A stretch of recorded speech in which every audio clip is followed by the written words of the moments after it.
वाले खुद के रखवाले, जीवन है फुटबॉल, तितलियां तितलियां हम इठलाती बल खाती तितलियां, सड़क है हमारा बाल, तितलियां तितलियां। नमस्कार दोस्तों, आप सभी का स्वागत है कार्यक्रम बच्चों की नज़र से में, जो आप तक लेकर आया है बटरफ्लाइज ब्रॉडकास्टिंग चिल्ड्रन। यह एक बच्चों का समूह है जो बटरफ्लाइज के सहयोग से चलाया जाता है। मैं हूं आजम और मेरे साथ है सानिया। मेरा भी आप सभी को प्यार भरा नमस्कार। तो आज हम बात करेंगे 26 जनवरी यानी गणतंत्रता दिवस के बारे में। भारत में 26 जनवरी खास महत्व रखता है। इसी दिन भारत का संविधान लागू हुआ था, यानी देश में कानून का राज शुरू हुआ था। इस बार 26 जनवरी को भारत अपना 71वां गणतंत्र दिवस मनाएगा। 26 जनवरी सन 1950 में संविधान को पूरे भारतवर्ष में लागू किया गया था। तब से आज तक हम इस दिन को गणतंत्र दिवस के रूप में मनाते हैं। गणतंत्र दिवस को राष्ट्रीय पर्व का दर्जा प्राप्त है। हर साल इस दिन को पूरे भारत में हर्षोल्लास के साथ मनाया जाता है।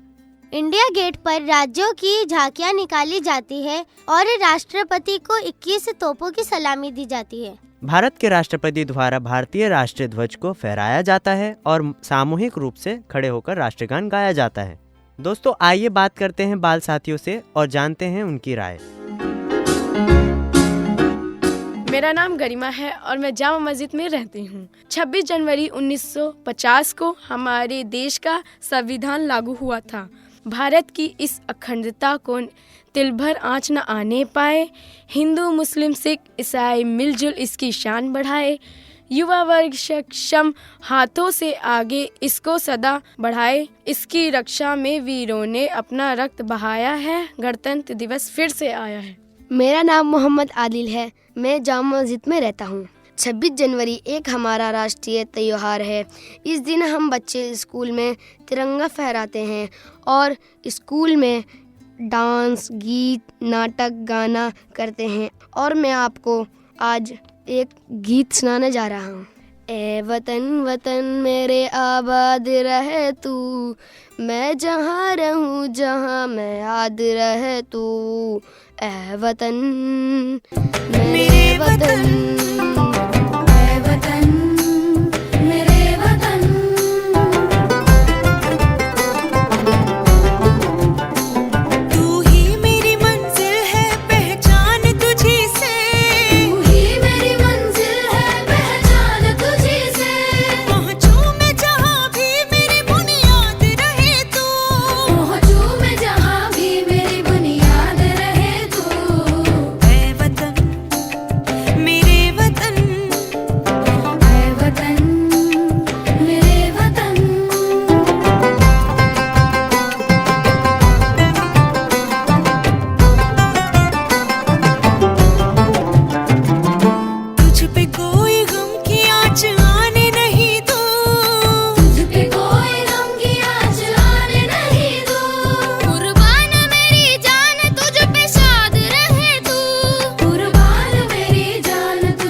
आप सुन रहे हैं कार्यक्रम बच्चों की नज़र से, जो आप तक लेकर आया है बटरफ्लाइज ब्रॉडकास्टिंग चिल्ड्रन। ये एक बच्चों का समूह है जो बटरफ्लाइज के सहयोग से चलाया जाता है। देश को शांति और सही ढंग से चलाने के लिए संविधान की आवश्यकता होती है।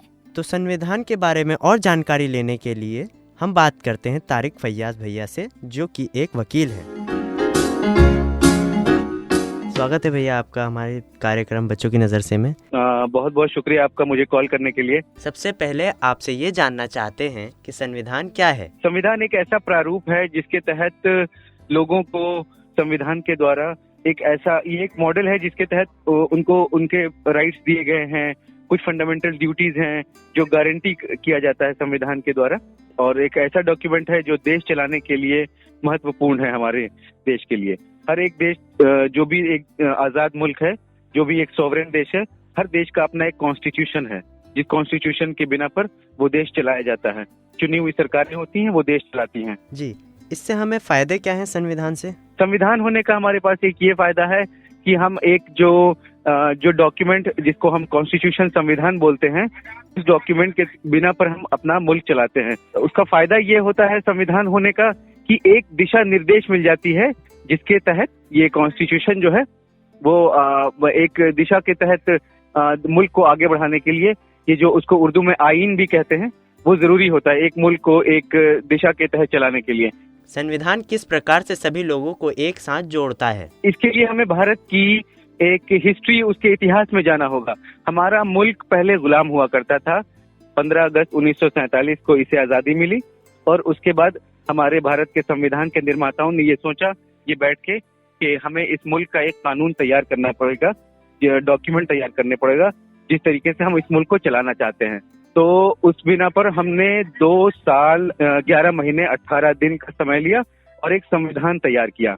उसमें दिक्कत उस समय जब भारत आजाद हुआ था तो ये आई थी हमारे साथ कि हमारे मुल्क में, चूंकि हमारा मुल्क एक multi cultural, multi religious, multilingual मुल्क है, जिसमें सभी धर्म, सभी भाषा, सभी जाति के लोग रहते हैं, तो इसलिए इस मुल्क को जोड़ना बड़ा मुश्किल काम था। तो हमारे देश के जो संविधान के निर्माताओं में से एक श्री सरदार वल्लभ भाई पटेल ने इसका जिम्मा अपने सर लिया और करीबन 546 के आसपास डोमिनियन स्टेट्स थे जिनको एक करने का जिम्मा उन्होंने उठाया। और ये सारे प्रिंसली स्टेट्स थे, सबकी अपनी अपनी डिमांड्स थी, सबके अपने अपने काम करने के तरीके थे। स्टेट ऑफ ट्रावेंकोर था, वो तो कह रहा था कि हमें संविधान, हमें इस हिंदुस्तान से एक पैसा भी नहीं चाहिए। तो इस तरह से ये बहुत, स्टेट ऑफ हैदराबाद भी था जिसे अपने मुल्क में लाना था। तो हमारे साथ बहुत सारी दिक्कतें आ रही थी। इसको जोड़ने का जिम्मा श्री सरदार वल्लभ भाई पटेल ने उठाया था उन दिनों में, कॉन्स्टिट्यूशन जब लिखा जा रहा था, और ये एक बहुत बड़ा टास्क था हमारे लिए। तो इस टास्क को सरदार वल्लभ भाई पटेल ने बहुत अच्छे तरीके से निभाया था। और इसीलिए, और संविधान हमें संविधान इसलिए भी हमारे लिए महत्वपूर्ण है क्योंकि यहाँ भारत में संविधान के द्वारा ही सभी धर्म के, सभी जाति के, सभी वर्ग के लोगों के लिए फंडामेंटल राइट्स दिए गए हैं, मौलिक अधिकार, जो आपके अनुच्छेद 12 से लेके अनुच्छेद 35 तक हैं, जो 7 संविधान के तहत अधिकार दिए गए थे, जिसमें से बाद में 44वें संशोधन के तहत जो संपत्ति का अधिकार था, राइट टू प्रॉपर्टी, हमारे फंडामेंटल ड्यूटीज हैं। आर्टिकल 15A(G) हमारे 12 ड्यूटीज को वो करता है, जिसमें हमें हमारे झंडे का सम्मान करना है, हमारी जो एनवायरनमेंट है उसका रक्षा करना है। इस तरीके से हमारे कुछ मौलिक अधिकार हैं, जिस तरीके से उसी तरीके से हमारे कुछ ड्यूटीज भी हैं, जिन ड्यूटीज को हमें पूरा करना है। क्योंकि हमारी एक कंट्री जो है वो राइट बेस्ड कंट्री है, वेलफेयरिस्ट कंट्री है। तो वेलफेयरिस्ट कंट्री होने का ये मतलब है कि सरकार जो है वो हमारे लिए कानून बनाती है हमारी खुशहाली के लिए।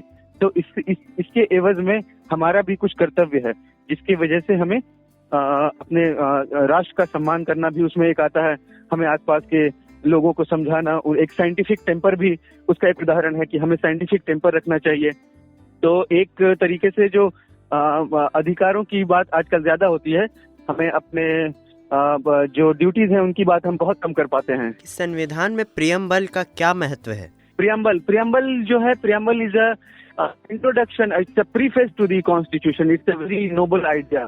उसका जो प्रारूप तैयार किया गया था संविधान में, जो प्रियम्बल है वो इस तरीके से है कि जैसे एक जो शुरुआती दौर में बाबा साहब अम्बेडकर का जो विजन था संविधान बनाने का, उसमें ह्यूमन राइट्स सबसे सर्वोपरि था। तो उसमें बात की गई है संविधान में, ये स्टार्ट होता है वी द पीपल, उसकी शुरुआत ही होती है हम भारत के लोग, we the people of India, we the people of India having solemnly resolved to constitute India into a sovereign socialist secular democratic republic। और उसमें जो सोशलिस्ट और सेक्युलर है, ये 42वें संशोधन के बाद 1976 में इसको लागू किया गया था। द वर्ड सोवरेन और सोशलिस्ट इसको डाला गया था।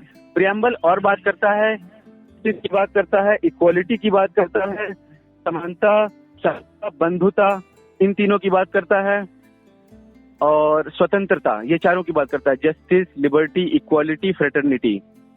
और उसमें भी जस्टिस, पहले सोशल जस्टिस की बात आती है, तब इकोनॉमिक एंड देन पॉलिटिकल। उसके बाद बंधुता की बात आती है। तो ये एक पूरा प्रारूप जो है अपना संविधान का जो प्रियम्बल है, ये अपने आप में बहुत महत्वपूर्ण है, बहुत यूनिक है। इस जैसा प्रियम्बल विश्व में मैं नहीं मानता कि कहीं और है। और ये सब, इसमें किसी धर्म विशेष को, किसी जाति विशेष को, किसी वर्ग विशेष को स्वायत्तता नहीं दी गई है दूसरे लोगों के ऊपर। इसमें सभी धर्म के लोग, सब सर्वधर्म संभव की बात करता है हमारा जो कॉन्स्टिट्यूशन है। प्रियम्बल भी उसी तरीके से इसमें सभी जाति के, सभी धर्म के लोगों को ये बताया गया है कि आप सबके अधिकार समान हैं। कोई किसी वर्ग विशेष को कोई मौलिक अधिकार किसी का किसी से ज्यादा नहीं है। इक्वालिटी की बात की गई है। तो आपने बिल्कुल सही कहा कि हमारा जो भारत देश है वो सबसे यूनिक है, सबसे यूनिक है, सबसे महत्वपूर्ण है। इसकी यूनिकनेस मैं आपको बताऊं, इस जैसा कॉन्स्टिट्यूशन किसी मुल्क में नहीं है, दुनिया के किसी कोने में नहीं है। अब तक इसमें करीबन 448 आर्टिकल्स हैं, 100 से ज्यादा संशोधन हो चुके हैं और अपने आप में वाकई ये बहुत बहुत उम्दा और बहुत अच्छा कॉन्स्टिट्यूशन है ये। जी भैया, आपका बहुत बहुत शुक्रिया हमें ये जानकारी देने के लिए। धन्यवाद, मुझे अपने कार्यक्रम में बुलाने के लिए बहुत बहुत शुक्रिया आपका। और इन्हीं शब्दों के साथ मैं आप सबको गणतंत्र दिवस की हार्दिक शुभकामनाएं देता हूं। जय हिंद, जय भारत। आपको भी गणतंत्र दिवस की हार्दिक शुभकामनाएं। जय हिंद, जय भारत। धन्यवाद, धन्यवाद, शुक्रिया। देश मेरे मेरी जान है तू। देश मेरे मेरी जान है तू। देश मेरे मेरी शान है तू। देश मेरे मेरी शान है तू।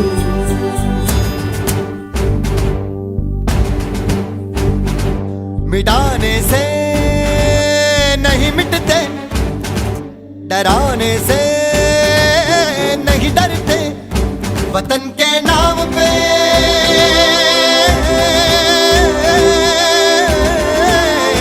वतन के नाम पे हम सर कटाने से नहीं डरते, मिटाने से नहीं मिटते। देश मेरे मेरी जान है तू। देश मेरे मेरी जान है तू। देश मेरे मेरी शान है तू। देश मेरे मेरी शान है तू।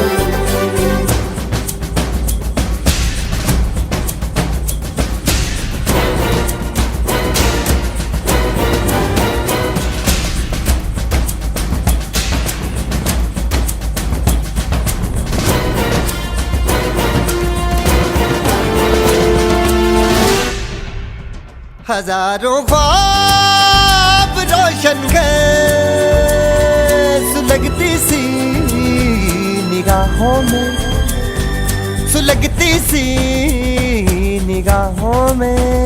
कफन हम बांध के निकले हैं आजादी की राहों में।